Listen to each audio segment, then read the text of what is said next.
ਸਤਿਗੁਰਾਂ ਦਾ ਸਾਰਾ ਪਰਿਵਾਰ ਇਥੋਂ ਇਕੱਠਾ ਤੁਰਿਆ।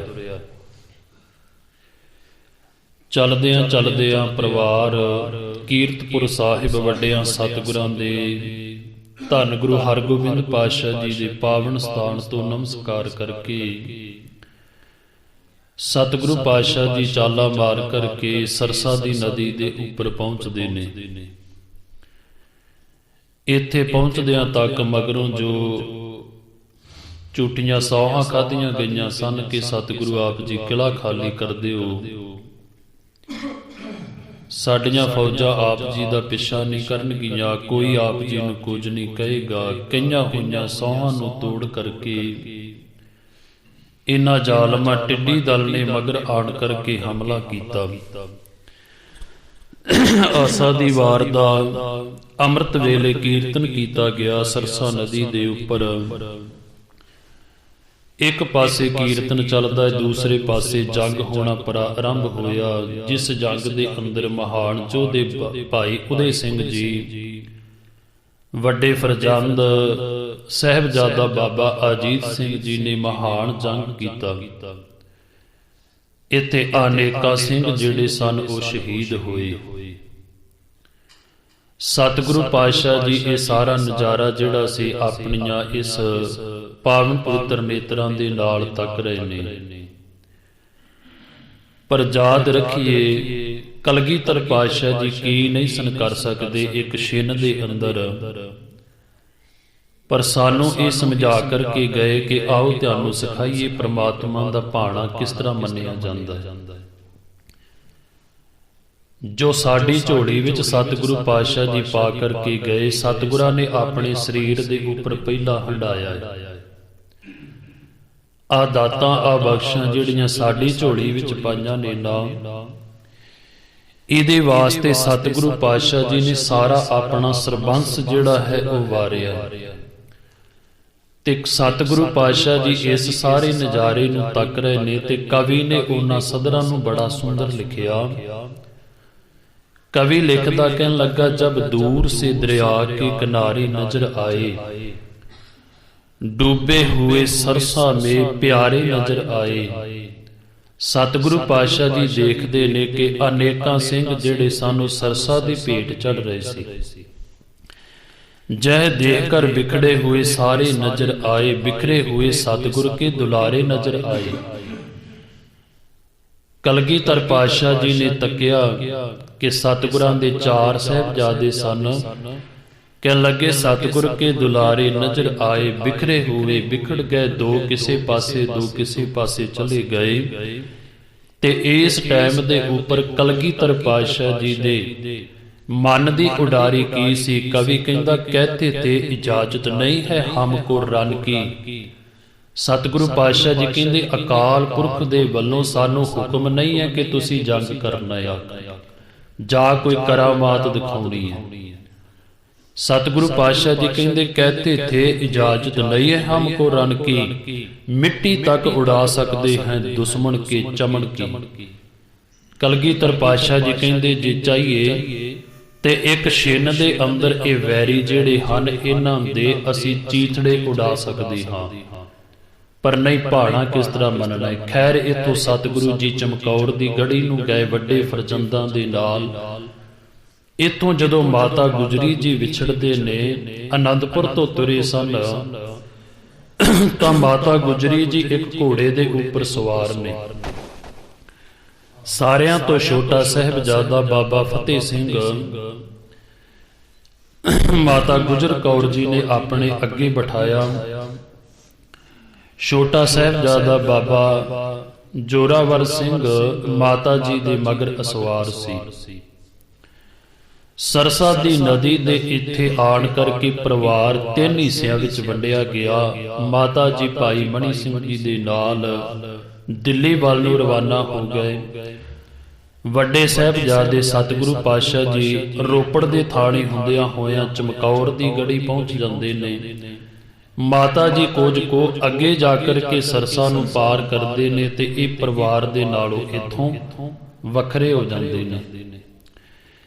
ਕਹਿਣ ਲੱਗੇ ਜਦੋਂ ਪਰਿਵਾਰ ਦੇ ਨਾਲੋਂ ਇਹ ਛੋਟੇ ਫਰਜ਼ੰਦ ਤੇ ਮਾਤਾ ਜੀ ਵਿਖੜ ਗਏ, ਥੋੜਾ ਜਿਹਾ ਅੱਗੇ ਜਾਂਦੇ ਨੇ। ਅੱਗੇ ਜਾ ਕਰਕੇ ਇਹਨਾਂ ਨੂੰ ਗੁਰੂ ਘਰ ਦੇ ਵਿੱਚ ਕਿਤੇ ਸੇਵਾ ਕਰਦਾ ਹੁੰਦਾ ਸੀ, ਰਸੋਈ ਦੇ ਵਿੱਚ ਗੰਗੂ ਮਿਲਦਾ ਅੱਗੇ ਆਉਂਦਿਆਂ ਹੋਇਆ। ਇਹ ਆਨੰਦਪੁਰ ਦੀ ਧਰਤੀ ਦੇ ਉੱਪਰ ਕਲਗੀਧਰ ਪਾਤਸ਼ਾਹ ਜੀ ਦੇ ਕੋਲ ਨੌਕਰੀ ਕਰਦਾ ਸੀ। ਇਹਨਾਂ ਸਾਹਿਬਜ਼ਾਦਿਆਂ ਨੂੰ ਕਿਤੇ ਨੇ ਹੱਥੀਂ ਖੜਾਇਆ ਸੀ। ਇਹੋ ਹੀ ਗੰਗੂ ਸਾਹਿਬਜ਼ਾਦਿਆਂ ਨੂੰ ਜਾ ਕਰਕੇ ਭੋਜਨ ਵੀ ਛਕਾਉਂਦਾ ਹੁੰਦਾ ਸੀ। ਜਦੋਂ ਮਿਲਿਆ ਦੇਖਿਆ ਮਾਤਾ ਜੀ ਸਤਿਗੁਰਾਂ ਦੇ ਛੋਟੇ ਫਰਜ਼ੰਦ ਨੇ। ਇਹ ਕਹਿਣ ਲੱਗਾ, ਮਾਤਾ ਜੀ ਤੁਸੀਂ ਆਪਣੇ ਪਰਿਵਾਰ ਨਾਲੋਂ ਵਿਛੜ ਗਏ ਹੋ ਤੇ ਕੋਈ ਗੱਲ ਨਹੀਂ, ਚਲੋ ਆਓ ਮੈਂ ਤੁਹਾਨੂੰ ਆਪਣੇ ਘਰ ਵਿੱਚ ਲੈ ਕਰਕੇ ਜਾਣਾ। ਇੱਥੋਂ ਕੁਝ ਇਤਿਹਾਸਕਾਰਾਂ ਦਾ ਕਹਿਣਾ ਇਹ ਹੈ ਕਿ ਗੰਗੂ ਦੀ ਉਦੋਂ ਹੀ ਨਿਗਾਹ ਜਿਹੜੀ ਸੀ ਉਹ ਮਾਇਆ ਉੱਪਰ ਪੈ ਗਈ ਸੀ। ਇਹਨੇ ਆਪਣੇ ਘਰ ਦੇ ਵਿੱਚ ਠਹਿਰਨ ਦਾ ਕਾਰਨ ਹੀ ਇਹ ਬਣਾਇਆ ਸੀ ਕਿ ਇਹਨਾਂ ਦੇ ਕੋਲ ਮਾਇਆ ਹੈ। ਇਸ ਥੈਲੀ ਦੇ ਅੰਦਰ ਮੋਹਰਾਂ ਨੇ। ਇਹਨਾਂ ਮੋਹਰਾਂ ਨੂੰ ਦੇਖ ਕਰਕੇ ਗੰਗੂ ਦਾ ਮਨ ਜਿਹੜਾ ਸੀ ਬਦਲ ਚੁੱਕਾ ਸੀ। ਇਹ ਚਾਹੁੰਦਾ ਸੀ ਕਿ ਮੈਂ ਇਹਨਾਂ ਨੂੰ ਆਪਣੇ ਘਰ ਦੇ ਵਿੱਚ ਖੜ ਕੇ ਤੇ ਇਹਨਾਂ ਦਾ ਜਿਹੜੀ ਧਨ ਦੌਲਤ ਤੇ ਸਾਰੀ ਲੁੱਟ ਲਵਾਂਗਾ।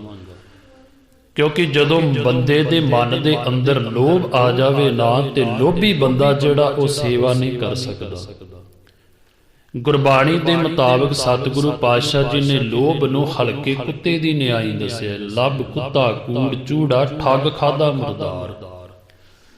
ਸਤਿਗੁਰੂ ਪਾਤਸ਼ਾਹ ਜੀ ਕਹਿੰਦੇ ਜਿਸ ਤਰ੍ਹਾਂ ਕੁੱਤਾ ਹਲਕ ਜਾਵੇ ਤੇ ਫਿਰ ਉਹ ਆਪਣੇ ਮਾਲਕ ਨੂੰ ਹੀ ਵੱਢਣਾ ਸ਼ੁਰੂ ਕਰ ਦਿੰਦਾ, ਫਿਰ ਉਹ ਆਪਣੇ ਪਰਾਏ ਦੀ ਪਛਾਣ ਨਹੀਂ ਕਰਦਾ।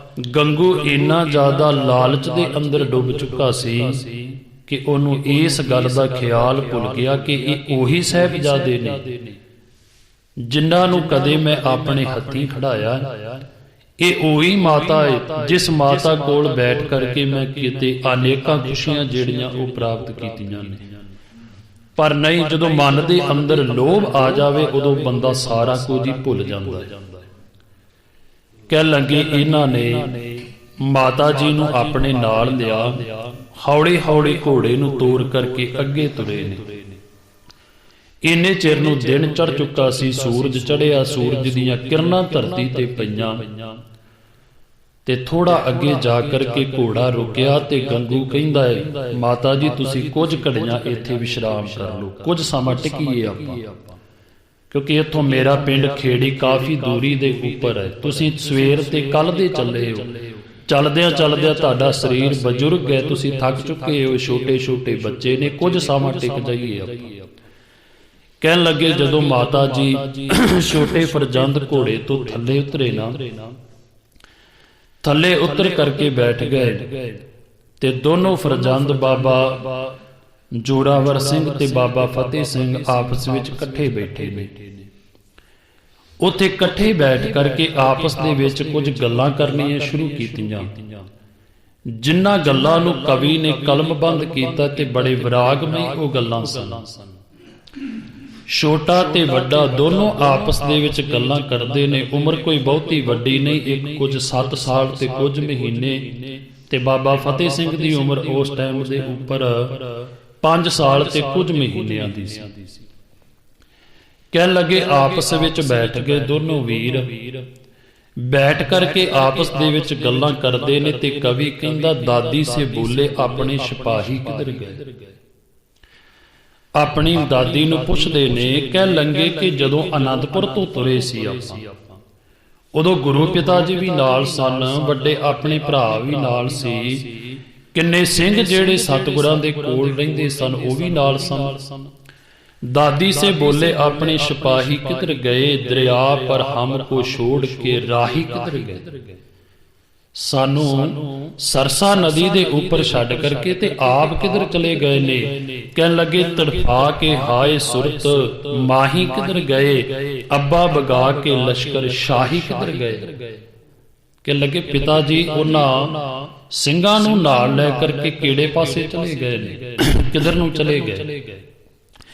ਅਗਲੀ ਗੱਲ ਕਹੀ, ਕਹਿਣ ਲੱਗੇ ਭਾਈ ਵੀ ਹਮਕੋ ਭੂਲ ਕੇ ਸ਼ੌਕ ਜੰਗ ਮੇਂ, ਕਹਿਣ ਲੱਗੇ ਸਾਡੇ ਵੱਡੇ ਭਰਾਵਾਂ ਨੂੰ ਵੀ ਇੰਨਾ ਜ਼ਿਆਦਾ ਸ਼ੌਂਕ ਜੰਗ ਦਾ, ਕਿਉਂਕਿ ਹਾਲਾ ਪਤਾ ਨਹੀਂ ਕਿ ਚਮਕੌਰ ਦੀ ਗੜੀ ਦੇ ਅੰਦਰ ਏਡਾ ਮਹਾਨ ਜੰਗ ਜਿਹੜਾ ਉਹ ਲੜਿਆ ਜਾਣਾ ਹੈ, ਜਿਹਦੇ ਅੰਦਰ ਸਾਡੇ ਵੱਡੇ ਭਰਾਵਾਂ ਨੇ ਸ਼ਹੀਦੀ ਜਾਮ ਪੀ ਜਾਣਾ ਹੈ।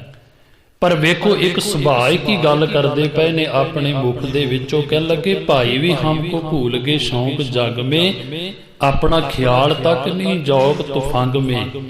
ਕਹਿਣ ਲੱਗੇ ਸਾਡਾ ਖਿਆਲ ਹੀ ਭੁੱਲ ਗਿਆ, ਇੰਨਾ ਜ਼ਿਆਦਾ ਉਹਨਾਂ ਨੂੰ ਸ਼ੌਂਕ ਚੜ ਗਿਆ ਕਿ ਅਸੀਂ ਰਣ ਮੈਦਾਨ ਅੰਦਰ ਜਾਈਏ, ਸਾਨੂੰ ਨਾਲ ਹੀ ਨਹੀਂ ਲੈ ਕਰਕੇ ਗਏ।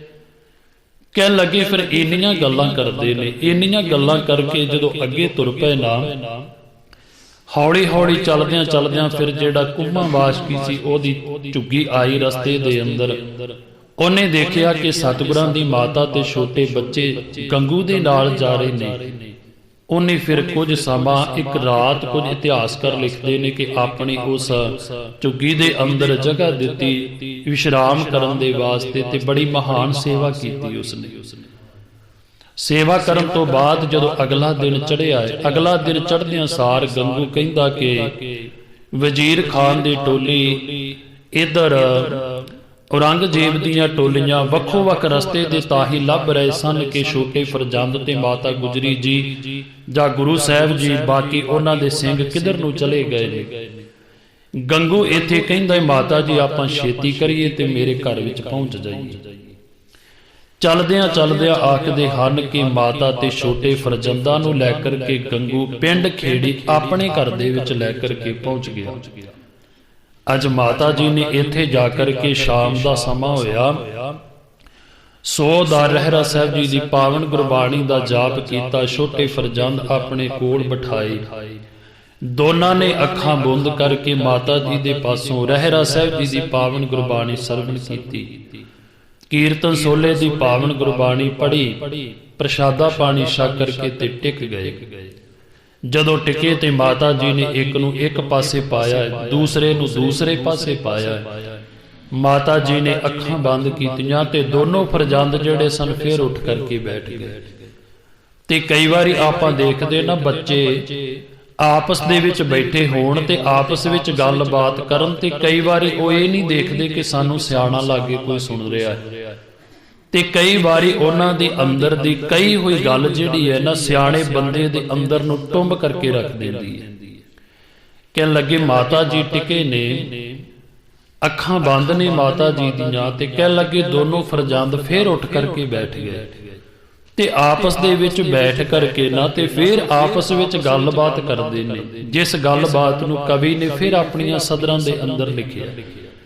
ਕਹਿਣ ਲੱਗੇ ਬਾਬਾ ਫਤਿਹ ਸਿੰਘ ਕਹਿੰਦਾ ਆਪਣੇ ਵੱਡੇ ਵੀਰ ਨੂੰ, ਕਹਿਣ ਲੱਗਾ ਚਲੋ ਸਾਹਿਬਜ਼ਾਦਾ ਅਜੀਤ ਸਿੰਘ, ਜੁਝਾਰ ਸਿੰਘ ਵੱਡੇ ਭਰਾ ਸਾਨੂੰ ਛੱਡ ਕਰਕੇ ਚਲੇ ਗਏ ਨੇ, ਅੱਜ ਦੀ ਰਾਤ ਹੈ, ਕੱਲ ਨੂੰ ਸਵੇਰ ਹੋਵੇਗਾ ਤੇ ਉਹ ਜਦੋਂ ਸਾਡੇ ਕੋਲ ਆਉਣਗੇ। ਉਸ ਟਾਈਮ ਦੇ ਉੱਪਰ ਕਵੀ ਲਿਖਦਾ, ਕਹਿਣ ਲੱਗਾ ਜਬ ਰਣ ਅਜੀਤ ਜੀਤ ਕੇ ਤਰਸੀਫ ਲਿਆਏਂਗੇ, ਜਦੋਂ ਸਾਡਾ ਵੱਡਾ ਭਰਾ ਬਾਬਾ ਅਜੀਤ ਸਿੰਘ ਰਣ ਮੈਦਾਨ ਨੂੰ ਜਿੱਤ ਕੇ ਆਵੇਗਾ। ਦੇਖੋ ਇਹ ਉਹਨਾਂ ਦੇ ਮਨ ਦੀ ਭਾਵਨਾ ਸੀ, ਕਿਉਂਕਿ ਗੁੜਤੀ ਦੇ ਅੰਦਰ ਹੀ ਇਹ ਸਾਰਾ ਕੁਝ ਉਹਨਾਂ ਨੂੰ ਮਿਲ ਚੁੱਕਾ ਸੀ ਕਿ ਜਿਹਦੀਆਂ ਰਗਾਂ ਦੇ ਅੰਦਰ ਖੰਡੇ ਬਾਟੇ ਦਾ ਅੰਮ੍ਰਿਤ ਚਲਾ ਗਿਆ ਉਹਨੂੰ ਕੋਈ ਹਰਾ ਨਹੀਂ ਸਕਦਾ, ਉਹਨੂੰ ਕੋਈ ਜਿੱਤ ਨਹੀਂ ਸਕਦਾ, ਕਿਉਂਕਿ ਅਸੀਂ ਸਾਰਾ ਕੁਝ ਹੀ ਉਸੇ ਦਿਨ ਹੀ ਗੁਰੂ ਦੇ ਗਾੜੀ ਸੌਂਪ ਦਿੱਤਾ। ਉਸ ਟਾਈਮ ਦੇ ਉੱਪਰ ਬਾਬਾ ਫਤਿਹ ਸਿੰਘ ਕਹਿੰਦਾ ਜਬ ਰਣ ਅਜੀਤ ਜੀਤ ਕੇ ਤਰਸੀਫ ਲਿਆਏਂਗੇ, ਅਬਾ ਕੇ ਸਾਥ ਜਿਸ ਘੜੀ ਜੁਝਾਰ ਆਏਂਗੇ। ਕਹਿਣ ਲੱਗੇ ਪਿਤਾ ਜੀ ਆਉਣਗੇ, ਨਾਲ ਆਪਣਾ ਵੱਡਾ ਵੀਰ ਜੁਝਾਰ ਆਵੇਗਾ। ਕਹਿਣ ਲੱਗੇ ਕਰਕੇ ਗਿਲਾ ਹਰ ਏਕ ਸੇ ਹਮ ਰੂਠ ਜਾਏਂਗੇ। ਕਹਿਣ ਲੱਗੇ ਅਸੀਂ ਗਿਲਾ ਕਰਾਂਗੇ ਉਹਨਾਂ ਨਾਲ, ਨਾਲੇ ਗਿਲਾ ਕਰਾਂਗੇ ਨਾਲੇ रूठ जाएंगे, असी रुस जावांगे।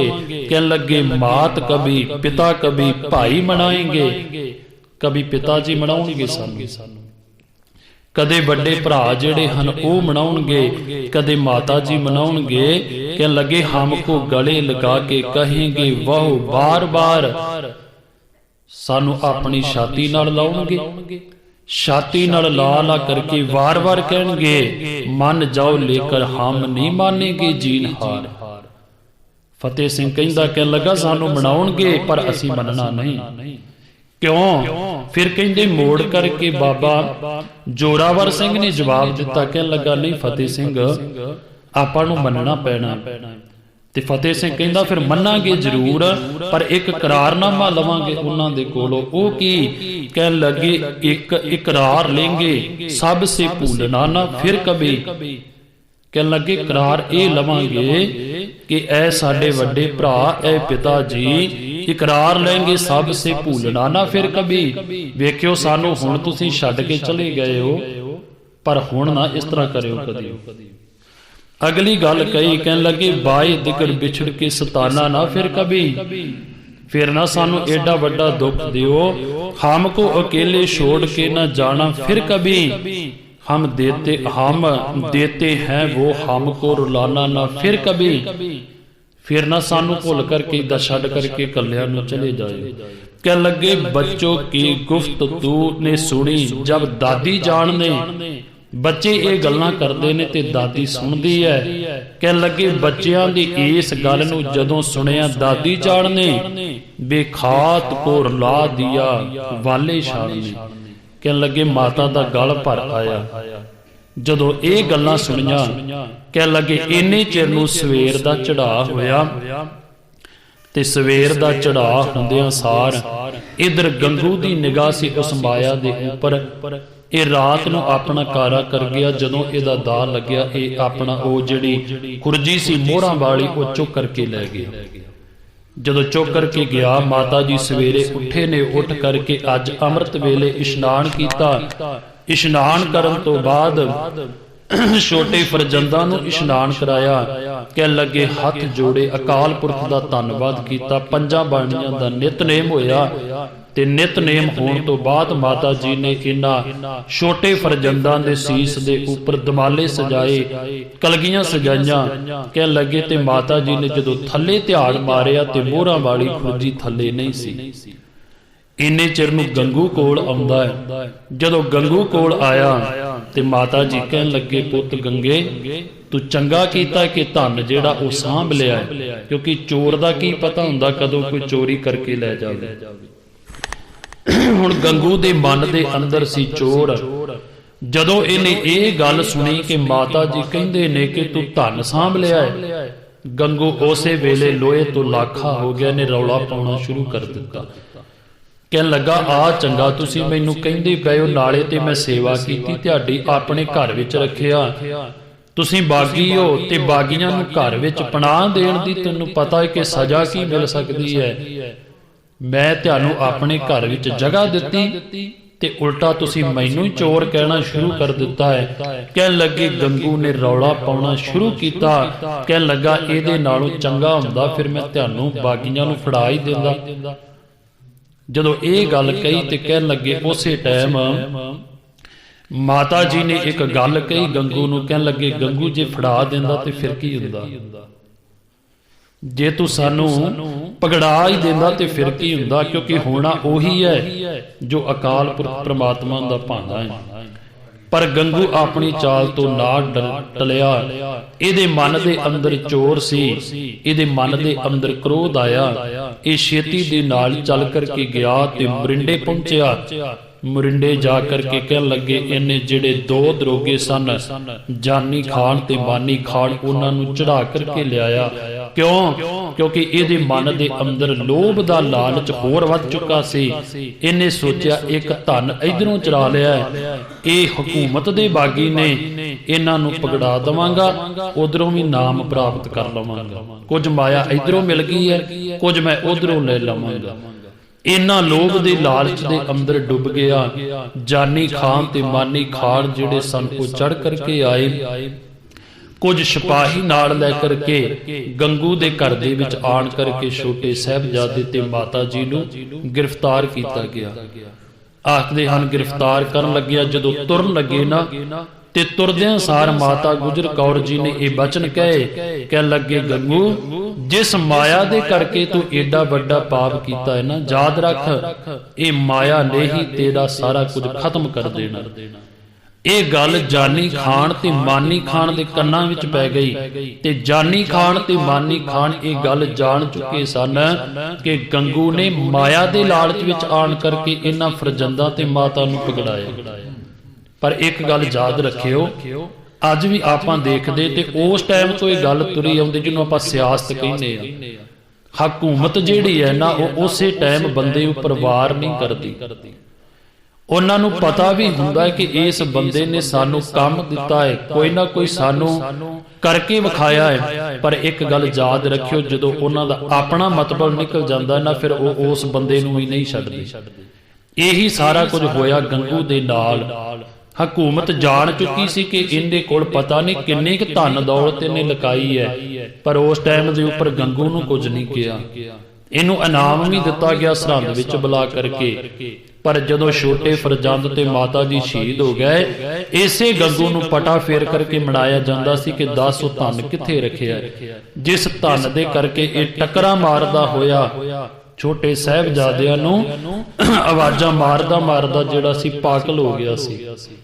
ਖੈਰ ਆਖਦੇ ਹੁਣ ਜਾਨੀ ਖਾਨ ਤੇ ਮਾਨੀ ਖਾਨ ਆਏ, ਛੋਟੇ ਫਰਜ਼ੰਦ ਤੇ ਮਾਤਾ ਜੀ ਨੂੰ ਨਾਲ ਕੈਦ ਕਰਕੇ ਗਏ। ਤੇ ਇੱਕ ਗੱਲ ਯਾਦ ਰੱਖਿਓ, ਮਾਤਾ ਗੁਜਰ ਕੌਰ ਜੀ ਪਹਿਲੀ ਮਾਤਾ ਹੈ ਜਿਨੇ ਸਾਰਿਆਂ ਤੋਂ ਪਹਿਲਾਂ ਜੇਲ੍ਹ ਕੱਟੀ ਹੈ। ਸਰਹੰਦ ਦੀ ਧਰਤੀ ਦੇ ਉੱਪਰ ਜਾਣ ਤੋਂ ਪਹਿਲਾਂ ਮਰਿੰਡੇ ਇੱਕ ਰਾਤ ਇਹਨਾਂ ਨੂੰ ਉਸ ਜੇਲ੍ਹ ਦੇ ਅੰਦਰ ਕੈਦ ਕੀਤਾ ਗਿਆ, ਜਿਸ ਜੇਲ੍ਹ ਦੇ ਅੱਜ ਵੀ ਆਪਾਂ ਜਾ ਕਰਕੇ ਦਰਸ਼ਨ ਕਰਦੇ ਹਾਂ। ਇਧਰ ਸਵੇਰ ਦਾ ਸਮਾਂ ਹੋਇਆ, ਇਧਰ ਵਜ਼ੀਰ ਖਾਨ ਇੰਨਾ ਜ਼ਿਆਦਾ ਕਲਪ ਚੁੱਕਾ ਸੀ ਕਿਉਂਕਿ ਇਹਦੇ ਮਨ ਦੇ ਅੰਦਰ ਬੜਾ ਚਾਅ ਸੀ ਕਿ ਅਸੀਂ ਬਾਜਾਂ ਵਾਲੇ ਮਾਹੀ ਨੂੰ ਜਿੰਦੇ ਜੀ ਹੱਥੀਂ ਪਕੜ ਲੈਣਾ ਹੈ। ਪਰ ਇੱਕ 40 ਸਿੰਘਾਂ ਦੇ ਕੋਲੋਂ ਏਡੀ ਵੱਡੀ ਹਾਰ ਖਾ ਕੇ ਵਜ਼ੀਰ ਖਾਨ ਇੰਨਾ ਜ਼ਿਆਦਾ ਅੰਦਰ ਤੋਂ ਤਪ ਚੁੱਕਾ ਸੀ, ਇੰਨਾ ਜ਼ਿਆਦਾ ਸੜ ਚੁੱਕਾ ਸੀ ਕਿ ਏਡਾ ਵੱਡਾ ਅਸੀਂ ਲਾਮ ਲਸ਼ਕਰ ਲੈ ਕਰਕੇ ਗਏ। 10 ਲੱਖ ਫੌਜ ਚੜ੍ਹ ਕਰਕੇ ਖੜੀ ਇੱਕ 40 ਸਿੰਘਾਂ ਨੂੰ ਪਕੜਨ ਦੇ ਵਾਸਤੇ। ਆਪਾਂ ਗਿਣਤੀ ਇੱਕ ਵਾਰੀ ਸੋਚ ਕਰਕੇ ਦੇਖੀ, ਇੱਕ ਬੰਨੇ 10 ਲੱਖ ਤੇ ਇੱਕ ਬੰਨੇ 40, ਪਰ ਉਹ 40 ਦਾ ਕੁਝ ਨਾ ਵਿਗਾੜ ਸਕੇ। 10 ਲੱਖ ਤੇ ਬਾਜਾਂ ਵਾਲਾ ਫਿਰ ਆਵਾਜ਼ ਦੇ ਕਰਕੇ ਨਿਕਲ ਗਿਆ। ਇਹ ਗੱਲ ਵਜ਼ੀਰ ਖਾਨ ਨੂੰ ਅੰਦਰੋਂ ਅੰਦਰ ਹੀ ਸਤਾਰੀ ਸੀ। ਇੰਨੇ ਚਿਰ ਨੂੰ ਜਾਨੀ ਖਾਨ ਤੇ ਮਾਨੀ ਖਾਨ ਪਹੁੰਚਦੇ ਨੇ ਤੇ ਜਾ ਕਰਕੇ ਕਹਿਣ ਲੱਗੇ, ਸੂਬਾ ਸਰਹੰਦ ਅਸੀਂ ਇੱਕ ਚੰਗੀ ਖਬਰ ਲੈ ਕਰਕੇ ਆਏ ਹਾਂ। ਤੇ ਵਜ਼ੀਰ ਖਾਂ ਕਹਿਣ ਲੱਗਾ, ਦੱਸੋ। ਕਹਿਣ ਲੱਗੇ, ਗੁਰੂ ਸਾਹਿਬ ਜੀ ਦੇ ਛੋਟੇ ਸਾਹਿਬਜ਼ਾਦੇ ਤੇ ਮਾਤਾ ਗੁਜਰ ਕੌਰ ਜੀ ਨੂੰ ਅਸੀਂ ਜੇਲ੍ਹ ਦੇ ਅੰਦਰ ਮਰਿੰਡੇ ਕੈਦ ਕੀਤਾ ਹੋਇਆ। ਜਦੋਂ ਵਜ਼ੀਰ ਖਾਨ ਦੇ ਕੰਨਾਂ ਦੇ ਵਿੱਚ ਇਹ ਗੱਲ ਪਈ ਨਾ ਕਿ ਸਤਿਗੁਰਾਂ ਦੇ ਛੋਟੇ ਸਾਹਿਬਜ਼ਾਦੇ ਤੇ ਮਾਤਾ ਜੀ, ਵਜ਼ੀਰ ਖਾਨ ਦੀ ਫੇਰ ਅੰਦਰ ਜਿਹੜੀ ਸੀ ਉਹ ਖੁਸ਼ੀ ਦੀ ਹੱਦ ਨਾ ਰਹੀ। ਕਹਿਣ ਲੱਗਾ, ਹੁਣ ਤੇ ਮੈਂ ਬਹੁਤਾ ਸਮਾਂ ਨਹੀਂ ਲੱਗੇਗਾ, ਕਿਉਂਕਿ ਜਦੋਂ ਛੋਟੇ ਸਾਹਿਬਜ਼ਾਦੇ ਤੇ ਮਾਤਾ ਜੀ ਨੂੰ ਮੈਂ ਆਪਣੀ ਕੈਦ ਵਿੱਚ ਕਰ ਲਿਆ, ਕਹਿਣ ਲੱਗੇ ਹੁਣ ਤੇ ਪਿਤਾ ਨੂੰ ਇਹਨਾਂ ਪੁੱਤਰਾਂ ਦੇ ਮੋਹ ਦੇ ਵਿੱਚ ਡੁੱਬੇ ਹੋਏ ਨੂੰ ਮੇਰੇ ਕੋਲ ਆਣ ਕਰਕੇ ਝੁਕਣਾ ਹੀ ਪੈਣਾ, ਹੁਣ ਤੇ ਆਉਣਾ ਹੀ ਪੈਣਾ ਬਜ਼ੁਰਗ ਮਾਤਾ ਦੇ ਵਾਸਤੇ। ਕਹਿਣ ਲੱਗਾ, ਜੇ ਨਾਮ ਹੀ ਆਵੇਗਾ, ਇਹ ਛੋਟੇ ਮਾਸੂਮ ਬੱਚੇ ਨੇ, ਮੈਂ ਇਹਨਾਂ ਦਾ ਧਰਮ ਬਦਲੀ ਕਰ ਦਵਾਂਗਾ। ਜਦੋਂ ਇਹ ਮੁਸਲਮਾਨ ਬਣ ਗਏ, ਮੈਂ ਸਿੱਖਾਂ ਦੇ ਘਰਾਂ ਦੇ ਅੰਦਰ ਹੀ ਬਗਾਵਤ ਕਰ ਦਵਾਂਗਾ। ਦੇਖੋ, ਗੁਰੂ ਸਾਹਿਬ ਜੀ ਦੇ ਜਿਹੜੇ ਛੋਟੇ ਸਾਹਿਬਜ਼ਾਦੇ ਤੇ ਮਾਤਾ ਨੇ, ਉਹਨਾਂ ਨੇ ਆਪਣਾ ਧਰਮ ਤਬਦੀਲ ਕਰ ਲਿਆ ਹੈ। ਪਰ ਇਹ ਵਜ਼ੀਰ ਖਾਨ ਨਹੀਂ ਸੀ ਇਸ ਗੱਲ ਨੂੰ ਜਾਣਦਾ। ਇਹ ਹਨ ਛੋਟੇ, ਪਰ ਇਹਨਾਂ ਦੀਆਂ ਰਗਾਂ ਦੇ ਅੰਦਰ ਖੂਨ ਉਹੀ ਹੈ ਜਿਸ ਖੂਨ ਨੂੰ ਕਦੇ ਤੁਸੀਂ ਤੁਹਾਡੇ ਵੱਡੇ ਵਡੇਰਿਆਂ ਨੇ, ਜਹਾਂਗੀਰ ਨੇ ਲਾਹੌਰ ਦੀ ਧਰਤੀ ਦੇ ਉੱਪਰ ਤੱਤੀ ਤਵੀ ਦੇ ਉੱਪਰ ਬਿਠਾ ਕਰਕੇ ਪਰਖਿਆ ਸੀ। ਇਹ ਖੂਨ ਉਹੀ ਹੈ ਜਿਹੜਾ 1765 ਦੇ ਅੰਦਰ ਚਾਂਦਨੀ ਚੌਂਕ ਦੇ ਅੰਦਰ ਸਤਿਗੁਰੂ ਪਾਤਸ਼ਾਹ ਜੀ ਨੇ ਕਿਸੇ ਦਾ ਧਰਮ ਬਚਾਉਣ ਦੇ ਵਾਸਤੇ ਆਪਣਾ ਸੀਸ ਧੜ ਦੇ ਨਾਲੋਂ ਅਲੱਗ ਕਰਾ ਦਿੱਤਾ ਸੀ। ਵਜ਼ੀਰ ਖਾਨ ਯਾਦ ਰੱਖ, ਇਹ ਖੂਨ ਉਹੀ ਹੈ ਜਿਸ ਖੂਨ ਨੂੰ ਤੁਸੀਂ ਕੁਝ ਦਿਨ ਪਹਿਲਾਂ ਅਜੇ ਚਮਕੌਰ ਦੀ ਗੜੀ ਦੇ ਅੰਦਰ ਪਰਖ ਕਰਕੇ ਆਏ ਤੇ ਤੁਸੀਂ ਉਹਨਾਂ ਦਾ ਕੁਝ ਵੀ ਨਹੀਂ ਵਿਗਾੜ ਸਕੇ। ਖੈਰ, ਵਜ਼ੀਰ ਖਾਨ ਕਹਿਣ ਲੱਗਾ, ਛੇਤੀ ਦੇ ਨਾਲ ਮਾਤਾ ਜੀ ਅਤੇ ਉਹਦੇ ਛੋਟੇ ਪੁੱਤਰਿਆਂ ਨੂੰ ਸਰਹੰਦ ਦੀ ਇਸ ਧਰਤੀ ਦੇ ਉੱਪਰ ਲਿਆ ਕਰਕੇ ਮੇਰੇ ਸਾਹਮਣੇ ਪੇਸ਼ ਕੀਤਾ ਜਾਵੇ। ਕਹਿਣ ਲੱਗੇ ਜਾਨੀ ਖਾਨ ਤੇ ਮਾਨੀ ਖਾਨ ਗਏ, ਮਾਤਾ ਜੀ ਨੂੰ ਛੋਟੇ ਸਾਹਿਬਜ਼ਾਦਿਆਂ ਨੂੰ ਜੇਲ੍ਹ ਦੇ ਵਿੱਚੋਂ ਬਾਹਰ ਕੱਢਿਆ। ਜੇਲ੍ਹ ਚੋਂ ਬਾਹਰ ਕੱਢ ਕਰਕੇ ਲੈ ਕਰਕੇ ਆ ਰਹੇ ਨੇ ਤੇ ਇਹੀ ਠੰਡ ਦੇ ਦਿਨ ਸਨ ਉਦੋਂ। ਇਹ ਜ਼ਰੂਰ ਮਹਿਸੂਸ ਕਰਿਓ, ਜਿਸ ਤਰ੍ਹਾਂ ਆਪਾਂ ਅੱਜ ਬੈਠੇ ਆ ਨਾ, ਠੰਡ ਤੋਂ ਬਚਣ ਦੇ ਵਾਸਤੇ ਆਪਾਂ ਕਿੰਨੇ ਯਤਨ ਕਰਦੇ ਆ। ਇਹੀ ਦਿਨ ਤੇ ਇਹੀ ਸਮਾਂ ਤੇ ਇਹੀ ਦਿਨ ਕਹਿਣ ਲੱਗੇ ਜਦੋਂ ਲੈ ਕਰਕੇ ਆਏ, ਲਿਆ ਕਰਕੇ ਕਹਿਣ ਲੱਗੇ ਉਸ ਟਾਈਮ ਤੇ ਪੁੱਛਿਆ ਗਿਆ ਵਜ਼ੀਰ ਖਾਨ ਨੂੰ, ਇਹਨਾਂ ਨੂੰ ਕਿੱਥੇ ਰੱਖਿਆ ਜਾਵੇ, ਇਹਨਾਂ ਨੂੰ ਆਪਾਂ ਕਿੱਥੇ ਰੱਖਣਾ ਹੈ। ਤੇ ਵਜ਼ੀਰ ਖਾਨ ਤੇ ਅੱਗੇ ਤਪਿਆ ਸੀ ਅੰਦਰ ਤੋਂ, ਇੰਨਾ ਜ਼ਿਆਦਾ ਤਪ ਚੁੱਕਾ ਸੀ। ਕਹਿਣ ਲੱਗਾ ਇਹ ਕਿਸੇ ਸਾਡੇ ਕੋਈ ਪ੍ਰਾਹੁਣੇ ਨਹੀਂ ਕਿ ਜਿਨ੍ਹਾਂ ਨੂੰ ਆਪਾਂ ਇਹਨਾਂ ਦੀ ਆਓ ਭਗਤ ਜਾਂ ਸੇਵਾ ਕਰਨੀ ਹੈ। ਕਹਿਣ ਲੱਗੇ ਇਹਨਾਂ ਨੂੰ ਕੈਦ ਕਰਨ ਦੇ ਵਾਸਤੇ ਨਿਯੁਕਤ ਕੀਤੀ ਗਈ ਜਗ੍ਹਾ, ਕਹਿਣ ਲੱਗਾ ਉਹ ਨਦੀ ਦੇ ਕਿਨਾਰੇ ਦੇ ਉੱਪਰ ਜਿਹੜਾ ਠੰਡਾ ਬੁਰਜ ਬਣਿਆ ਹੋਇਆ। ਅੱਜ ਵੀ ਆਪ ਜੀ ਜਦੋਂ ਜਾਂਦੇ ਉਸ ਬੁਰਜ ਦੇ ਦਰਸ਼ਨ ਕਰਦੇ ਹੋ, ਬੜੀ ਉੱਚੀ ਜਗ੍ਹਾ ਦੇ ਉੱਪਰ ਹੈ। ਹੁਣ ਨਹੀਂ, ਖੈਰ ਇਤਿਹਾਸਕਾਰ ਕਹਿੰਦੇ ਇਹਦੇ ਲਾਗੋਂ ਦੀ ਇੱਕ ਨਦੀ ਵਗਦੀ ਹੁੰਦੀ ਸੀ ਤੇ ਗਰਮੀਆਂ ਦੇ ਵਿੱਚ ਵੀ ਜਦੋਂ ਹਵਾ ਵਗਣੀ, ਪਾਣੀ ਦੇ ਨਾਲ ਹਵਾ ਖਹਿ ਕਰਕੇ ਲੰਘਣੀ ਤੇ ਇਸ ਬੁਰਜ ਦੇ ਵਿੱਚ ਬੈਠਿਆ ਹੋਇਆ ਗਰਮੀ ਦੇ ਵਿੱਚ ਵੀ ਐਨ ਲੱਗਦਾ ਸੀ ਜਿਸ ਤਰ੍ਹਾਂ ਠੰਡ ਹੁੰਦੀ ਹੈ। ਤੇ ਜਦੋਂ ਦਿਨ ਹੀ ਠੰਡ ਦੇ ਹੋਣ ਉਦੋਂ ਕਿੰਨੀ ਕੁ ਹੋਵੇਗੀ ਇਹ ਆਪਾਂ ਅੰਦਾਜ਼ਾ ਲਾ ਕਰਕੇ ਦੇਖ ਲਈਏ। ਕਹਿਣ ਲੱਗੇ ਉਸ ਬੁਰਜ ਦੇ ਅੰਦਰ ਬਜ਼ੁਰਗ ਮਾਤਾ ਤੇ ਛੋਟੇ ਫਰਜ਼ੰਦ ਸਤਿਗੁਰੂ ਪਾਤਸ਼ਾਹ ਜੀ ਦੇ ਕੈਦ ਕੀਤੇ ਗਏ। ਵਜ਼ੀਰ ਖਾਨ ਦੇ ਵੱਲੋਂ ਇਹ ਗੱਲ ਕਹੀ ਗਈ, ਇਹਨਾਂ ਨੂੰ ਛਕਣ ਵਾਸਤੇ ਕੁਝ ਨਹੀਂ ਦੇਣਾ, ਇਹਨਾਂ ਨੂੰ ਉੱਪਰ ਲੈਣ ਵਾਸਤੇ ਕੁਝ ਨਹੀਂ ਦੇਣਾ, ਇਹਨਾਂ ਨੂੰ ਥੱਲੇ ਫਰਸ਼ ਤੇ ਵਿਛਾਉਣ ਵਾਸਤੇ ਕੁਝ ਨਹੀਂ ਦੇਣਾ। ਕਿਉਂ? ਕਿਉਂਕਿ ਵਜ਼ੀਰ ਖਾਨ ਦੇ ਮਨ ਦਾ ਇਹ ਭਾਵਨਾ ਸੀ ਅੰਦਰ ਦੀ, ਖੈਰ ਉਹਦੇ, ਕਿ ਮੈਂ ਇਹਨਾਂ ਬੱਚਿਆਂ ਨੂੰ ਜਿੰਨਾ ਤੰਗ ਕਰਾਂਗਾ, ਜਿੰਨਾ ਇਹਨਾਂ ਨੂੰ ਦੁੱਖ ਦਵਾਂਗਾ, ਕੱਲ ਦੀ ਕਚਹਿਰੀ ਪਹਿਲਾਂ ਆਉਂਦਿਆਂ ਸਾਰੀ ਇਹਨਾਂ ਨੇ ਮੇੜੇਗਾਰੀ ਚੁੱਕ ਜਾਣਾ। ਕਹਿਣ ਲੱਗੇ ਇੱਕ ਰਾਤ ਜਦੋਂ ਬਤੀਤ ਹੋਈ, ਰਾਤ ਬਤੀਤ ਹੁੰਦਿਆਂ ਸਾਰ ਅੱਜ ਸਵੇਰੇ ਕਚਹਿਰੀ ਲੱਗੀ ਤੇ ਆਪਣੇ ਸਿਪਾਹੀ ਜਿਹੜੇ ਸਨ ਉਹਨਾਂ ਨੂੰ ਭੇਜਿਆ ਗਿਆ। ਵਜ਼ੀਰ ਖਾਨ ਕਹਿਣ ਲੱਗਾ ਜਾਓ ਜਾ ਕਰਕੇ ਬੱਚਿਆਂ ਨੂੰ ਬੁਲਾ ਕਰਕੇ ਲੈ ਕਰਕੇ ਆਓ। ਇਧਰ ਮਾਤਾ ਜੀ ਉੱਠੇ ਨੇ, ਅੱਜ ਇਸ਼ਨਾਨ ਨਹੀਂ ਕੀਤਾ, ਉੱਠ ਕਰਕੇ ਅੰਮ੍ਰਿਤ ਵੇਲੇ ਤੋਂ ਹੀ ਪਾਵਨ ਗੁਰਬਾਣੀ ਪੜ੍ਹਨੀ ਆਰੰਭ ਕੀਤੀ। ਕੁਝ ਇਤਿਹਾਸਕਾਰ ਲਿਖਦੇ ਨੇ ਕਿ ਮਾਂ ਸਾਰੀ ਰਾਤ ਹੀ ਯੋਧਿਆਂ ਦੀਆਂ, ਸੂਰਮਿਆਂ ਦੀਆਂ, ਵੀਰ ਗਤੀਆਂ ਵਾਲੀਆਂ ਕਹਾਣੀਆਂ ਆਪਣੇ ਫਰਜ਼ੰਦਾਂ ਨੂੰ ਸੁਣਾਉਂਦੀ ਰਹੀ। ਕਿਉਂ? ਕਿਉਂਕਿ ਮਾਤਾ ਨੂੰ ਪਤਾ ਸੀ ਕਿ ਹੁਣ ਇੱਥੇ ਕੀ ਕਹਿਰ ਵਰਤਣਾ ਹੈ। ਤੇ ਦੇਖਿਓ ਕਿਤੇ ਮੇਰੇ ਛੋਟੇ ਸਾਹਿਬਜ਼ਾਦਿਓ, ਆਪਣੇ ਦਾਦੇ ਦੀ ਕੁਰਬਾਨੀ ਨੂੰ ਯਾਦ ਰੱਖਿਓ, ਯਾਦ ਰੱਖਿਓ। ਧੰਨ ਗੁਰੂ ਅਰਜਨ ਦੇਵ ਪਾਤਸ਼ਾਹ ਜੀ ਨੂੰ ਸਾਡੇ ਗੁਰੂ ਰਾਮਦਾਸ ਪਾਤਸ਼ਾਹ ਜੀ ਤੋਂ ਸੋਢੀਆਂ ਦੀ ਕੁਲ ਚੱਲੀ ਹੈ। ਯਾਦ ਰੱਖਿਓ ਆਪਣੇ ਪੜਦਾਦੇ ਨੂੰ, ਧੰਨ ਗੁਰੂ ਹਰਗੋਬਿੰਦ ਪਾਤਸ਼ਾਹ ਜੀ ਨੂੰ, ਯਾਦ ਰੱਖਿਓ ਆਪਣੇ ਦਾਦੇ ਨੂੰ, ਧੰਨ ਗੁਰੂ ਤੇਗ ਬਹਾਦਰ ਪਾਤਸ਼ਾਹ ਜੀ ਨੂੰ। ਪੁੱਤਰੋ ਯਾਦ ਰੱਖਿਓ ਆਪਣੇ ਪਿਤਾ ਨੂੰ, ਤੁਸੀਂ ਧੰਨ ਗੁਰੂ ਗੋਬਿੰਦ ਸਿੰਘ ਪਾਤਸ਼ਾਹ ਜੀ ਦੇ ਲਾ ਲਓ, ਕਦੇ ਵਾਸਤੇ ਵੀ ਡੋਲਿਓ ਨਾ। ਕਹਿਣ ਲੱਗੇ ਮਾਤਾ ਜੀ ਨੂੰ ਜਦੋਂ ਸਵੇਰ ਹੋਈ, ਸਿਪਾਹੀ ਆਣ ਕਰਕੇ ਕਹਿੰਦੇ ਨੇ ਬੱਚਿਆਂ ਨੂੰ ਨਾਲ ਭੇਜੋ। ਤੇ ਮਾਤਾ ਜੀ ਨੇ ਪੁੱਛਿਆ ਕਿੱਥੇ ਲੈ ਕਰਕੇ ਜਾਣਾ ਹੈ? ਕਹਿਣ ਲੱਗੇ ਸੂਬੇ ਦੀ ਕਚਹਿਰੀ ਲੱਗੀ ਤੇ ਅੱਜ ਕਚਹਿਰੀ ਵਿੱਚ ਇਹਨਾਂ ਨੂੰ ਪੇਸ਼ ਕਰਨਾ। ਮਾਂ ਨੇ ਆਪਣੇ ਹੱਥੀਂ ਤੋਰੇ।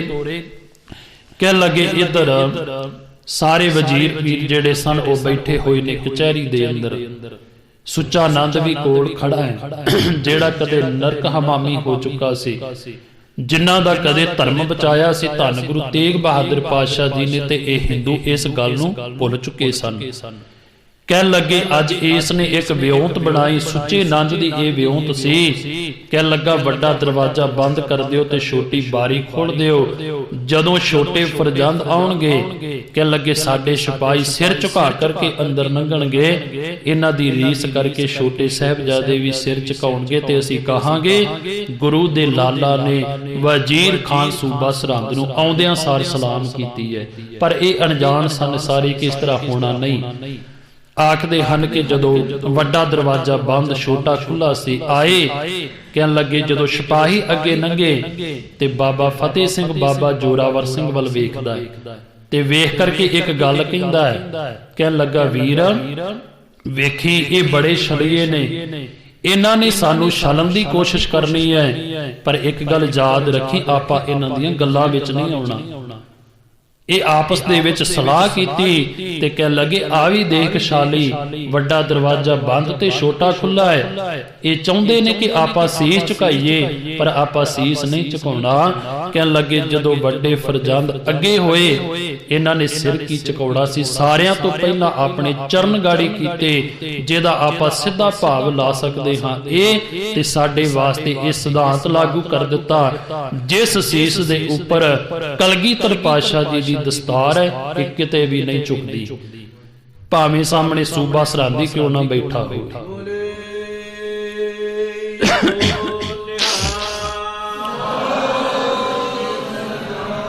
ਇਹ ਰਸਤਾ ਛੋਟੇ ਸਾਹਿਬਜ਼ਾਦੇ ਸਾਨੂੰ ਇਹ ਸਾਰਾ ਕੁਝ ਦੇ ਕਰਕੇ ਗਏ ਨੇ, ਜੇ ਅਸੀਂ ਸਮਝੀਏ ਤਾਂ।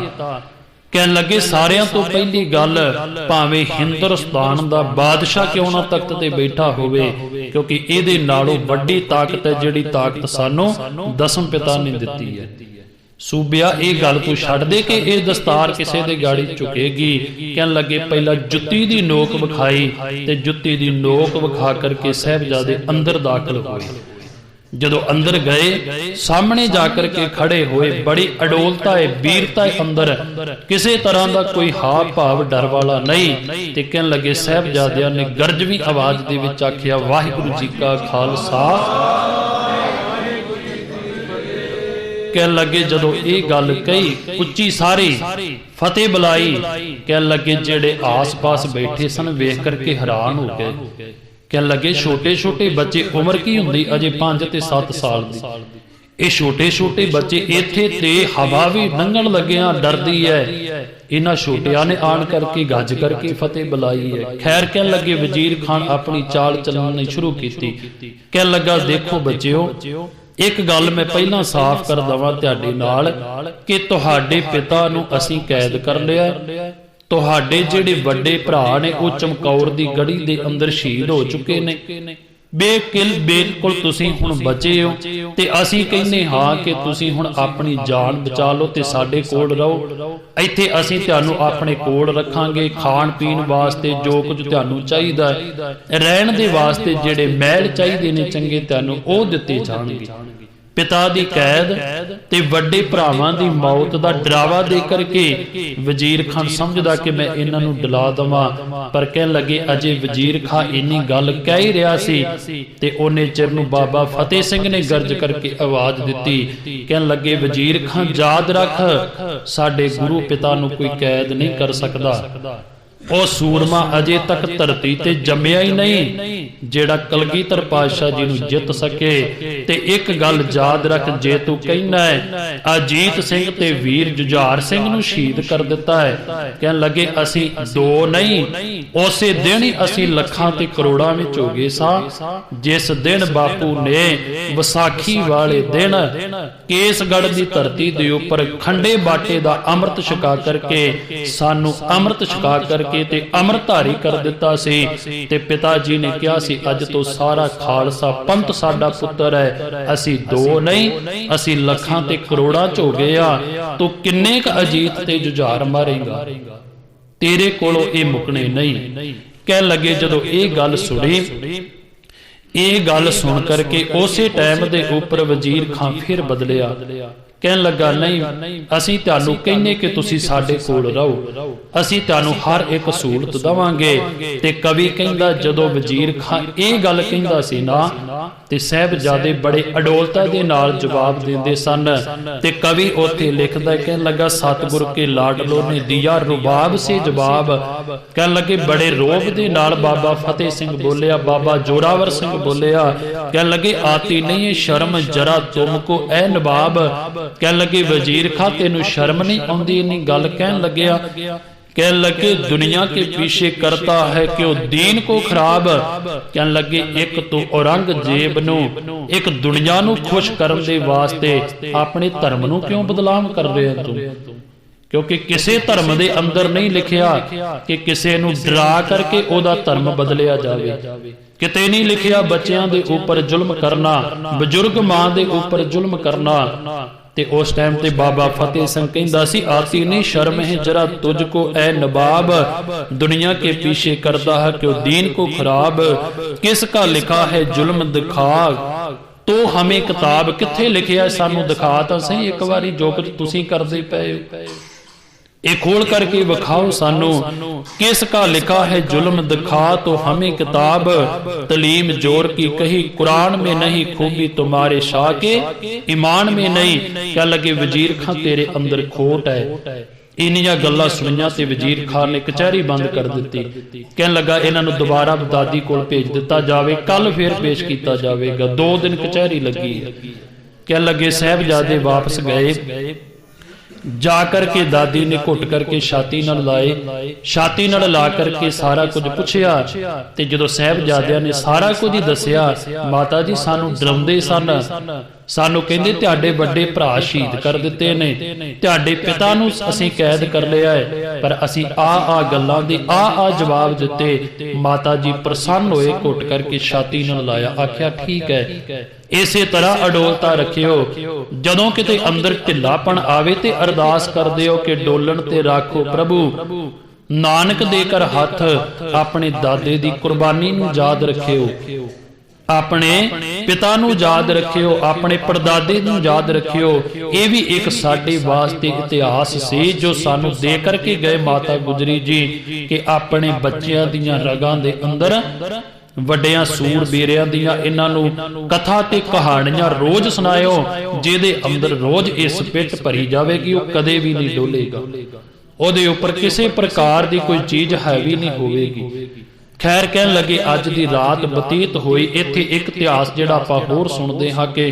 मोती राम मेहरा 2 दिन दुध पिआउण वास्ते आउंदा रहा उस सूरमे ने भी महान सेवा कीती है देखो जिहदे भागां विच सेवा ते वडियाई लिखी होवे पर उस सूरमे दा भी किते अपने कोल समा नहीं है किते ओहदा इतिहास पढ़ करके देखियो एक दुध पिआउण दी सजा ओहनूं इन्नी सेवा दी इन्नी मिली ओहदा परिवार ओहदा 8 ते 9 साल दा बच्चा नाल मोती राम मेहरा ओदी घरवाली ओदी बजुर्ग माता इन्हां नूं कोलू दे विचों दी पीड़ करके कढिया गया सी रत कढ दिता गया सी एडी वड्डी महान सेवा उस योधे ने कीती ओदी सेवा नूं भी असीं नमस्कार करदे आ खैर समा बहुत घट है कहंदे दूसरे दिन दी कचहरी लगी कचहरी दे विच लिया करके अज बच्चियां नूं फेर पेश किया गया ते अज दूसरी चाल जिहड़ी चली ओह भी सुच्चा नंद दी सी क्योंकि सुच्चा नंद चाहुंदा सी कि बच्चियां नूं असीं डला लईए ते वजीर खां कहंदा हुण किहड़ी चाल चलणी है कल नूं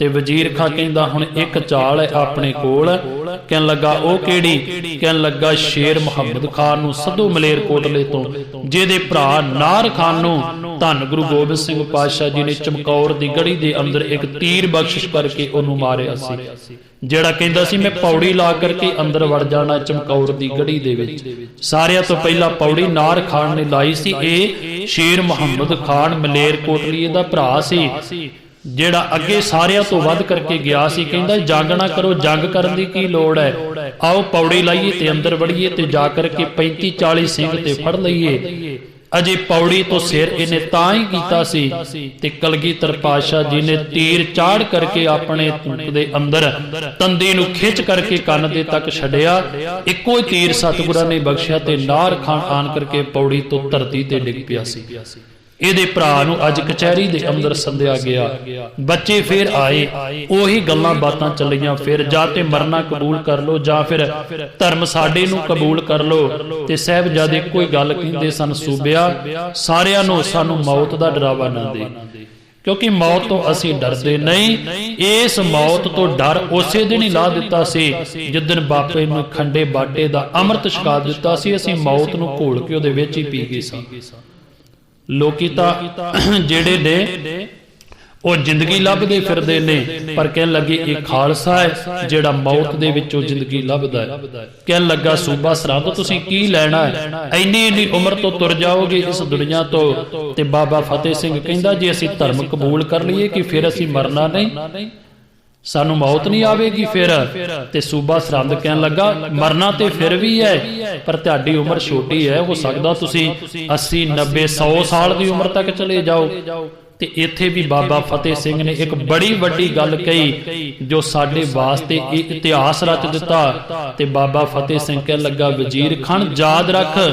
ਬੇਗੈਰਤ ਦੀ ਉਮਰ 100 ਸਾਲ ਦੀ ਜੀਣ ਨਾਲੋਂ ਚੰਗਾ ਹੈ ਗੈਰਤ ਦੀ 5 ਸਾਲ ਦੀ ਉਮਰ ਦੇ ਅੰਦਰ ਹੀ ਅਸੀਂ ਸ਼ਹੀਦ ਹੋ ਜਾਈਏ।